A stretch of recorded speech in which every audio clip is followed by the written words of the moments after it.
கள்ளக்குறிச்சியில் கள்ள சாராய 65 பேர் இறந்து போனார்கள். கரூரிலே 41 பேர் இறந்து போனார்கள்.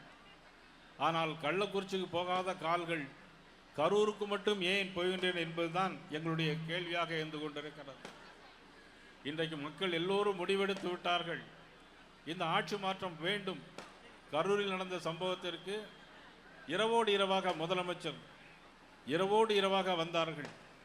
இரவோடு இரவாக வந்து எல்லா பாடிகளையும் 41 உடல்களையும் உடனடியாக அவர்கள் பரிசோதனை செய்து போஸ்ட்மார்ட்டம் பண்ணியது ஏன் என்று இன்னைக்கு உச்சநீதிமன்றம் கேள்வி எழுப்பியிருக்கிறது. அது மட்டுமல்ல, ஒவ்வொரு பிரச்சனைகளுக்கும் தமிழக பிரச்சனைகள் ஒவ்வொரு பிரச்சனைகளுக்கும் இன்றைக்கு தமிழகத்தில் தமிழக அரசு பதில் சொல்லியாக வேண்டிய ஒரு சூழ்நிலை இருந்து கொண்டிருக்கிறது. அந்த அளவு மிக மோசமான சூழ்நிலை இருந்து கொண்டிருக்கிறது.